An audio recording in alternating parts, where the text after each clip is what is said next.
बातमीपत्राची सुरुवात करूया मुंबईतील एका मोठ्या बातमीनं। मुंबईत शौचालयाच्या जागेवर एका पक्षानं आपलं कार्यालय थाटल्याचा धक्कादायक प्रकार साम टीव्हीच्या इन्व्हेस्टिगेशनमध्ये उघडकीस आलाय। हा प्रकार नेमका कुठे घडलाय? 18 पैकी 10 शौचालय कशी गायब झाली पाहूयात साम टीव्हीच्या स्पेशल इन्व्हेस्टिगेशनमधून। शौचालयाच्या जागेवर भाजपचं कार्यालय, पक्ष कार्यालयासाठी 10 शौचालय गायब। साम इन्व्हेस्टिगेशन मध्ये बीएमसीचा पर्दाफाश।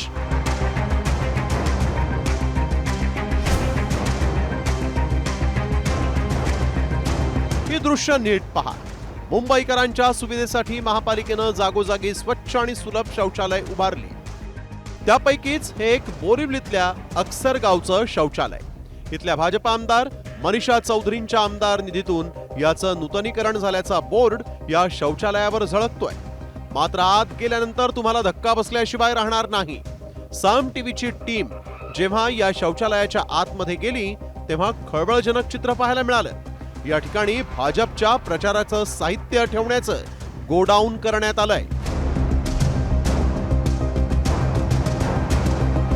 गोडाऊन जे आहे तो सध्या बघायला मिळतं। आपण बघतोय की या ठिकाणी एका राजकीय पक्षाचं हे गोडाऊन सध्या असलेलं बघायला मिळत आहे। या ठिकाणी मोठ्या प्रमाणात बॅनर्स आणि झेंडे हे देखील पाहायला मिळत आहेत। हे एवढंच नव्हे तर या शौचालयाच्या वरच्या मजल्यावर आम्ही जाऊन पाहिलं तर एखाद्या समाज मंदिरालाही लाजवेल असा सुसज्ज हॉलच भाजपनं तयार केलाय। डबल डेकर असलेल्या या शौचालयामध्ये वरच्या माळ्यावर नेमकं काय आहे आपण जर बघितलं तर या ठिकाणी एक प्रशस्त असा हॉल बनवण्यात आलेला आहे। आता तुम्हाला प्रश्न पडला असेल की हा नेमका प्रकार काय आहे, तर साम टीव्हीनं या सर्व प्रकरणाचं इन्व्हेस्टिगेशन सुरू केल्यानंतर धक्कादायक माहिती समोर आली। या ठिकाणी इथल्या रहिवाशांच्या सोयीसाठी काही वर्षांपूर्वी तब्बल 18 शौचालय बांधण्यात आली होती। मात्र या डबल डेकर शौचालयाच्या नूतनीकरणाचा घाट घालून यातल्या तब्बल 10 शौचालयांच्या जागेवर डल्ला मारण्यात आलाय। या घोटाळ्याचा पर्दाफाश करणारे पुरावेच साम टीव्हीच्या हाती लागलेत। या शौचालयाच्या तळमजल्यावर 11 पैकी 8 शौचालय तशीच ठेवण्यात आली आणि नवीन शौचालयांच्या जागेवर पक्षाचं साहित्य ठेवण्यासाठी चक्क गोडाऊन करण्यात आला।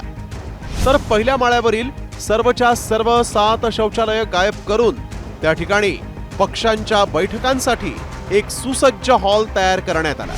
यामुळे परिसरातल्या रहिवाशांची गैरसोय तर होतेच आहे, मात्र जे काही थोडेफार शौचालय शिल्लक आहेत ती देखील अक्षरशः किळसवाण्या अवस्थेत आहेत। त्यामुळे रहिवाशांमध्ये संतापाची लाट पसरली आहे।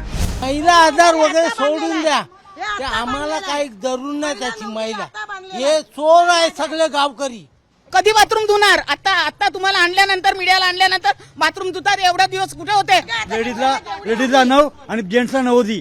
आता ही असतात घरापासून लोक कुठे जाणार संडासला? संडासला कुठे जाणार लोक? साम टीव्हीनं या संदर्भात भाजप पदाधिकाऱ्यांसोबत संपर्क साधला। त्यांनी मात्र याबाबत अजब तर्क दिला।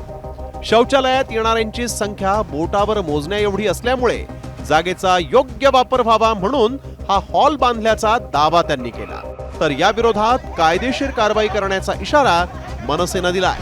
त्या गावात जाणाऱ्यांची संख्याच मिनिमम 10 फॅमिली असेल तरी पण खूप झाली, एवढेच जातात आहे। आणि जो महिला आधार भवन जे बांधलेलं आहे ते मॅडम याच्यातून जे महानगरपालिकेच्या ज्या योजना येतात, जसे शिलाई मशीन असते, ज्या वाटप होतात, त्या सर्वांचे फॉर्म एक सेंटर असावं महिलांसाठी असावं। आता याच्या पुढे पण तिकडे इथे सर्व फॉर्म भरून घेतले जातात। आज अशी परिस्थिती आली आहे, लोकांच्या जमिनी खाल्ल्या, गार्डन खाल्ले, शौचालय खाल्ली, शौचालयाची जागा पण खाल्लीत तुम्ही। आता वरतून मुंबई महानगरपालिकेचे ते शौचालय आहे, मुंबई महानगरपालिकेचा बोर्ड नाही, स्वतःचा एवढा मोठा बोर्ड लावून ठेवलाय, खाली ही अशी परिस्थिती। आणि भाजपचं गोडाऊन करायला तुम्ही शौचालयाची जागा वापरता। मारामारी कशी करायची ना हे आम्हाला महाराष्ट्र नवनिर्माण सेनेला चांगलं माहिती आहे, पण लोकांचा रिस्पेक्ट आणि बायकांचा रिस्पेक्ट ठेवायचा म्हणून मी आता काहीच बोलत नाहीये। याच्यावर जी काय लीगल ऍक्शन घ्यायची ती आम्ही घेणार, पण ह्यांना आम्ही धडा शिकवणार, एवढं मात्र नक्की। सार्वजनिक व्यवस्था ही सामान्य माणसाच्या सोयीसाठी असते, मात्र बीएमसीच्या शौचालयाच्या या नूतनीकरणाच्या नावाखाली आणि तेही आमदार निधीतून पक्षाचं कार्यालय थाटणं कितपत योग्य आहे आणि दिवसाढवळ्या शौचालयाच्या जागेवर मारलेला हा डल्ला महापालिकेला अजून कसा दिसला नाही, हे आणखीन एक मोठं आश्चर्य आहे. सत्ताधारी भाजपच्या आमदारानं केलेल्या या कारनाम्याविरोधात महापालिका कारवाई करणार का, याकडेही सगळ्यांचं लक्ष लागून राहिलंय.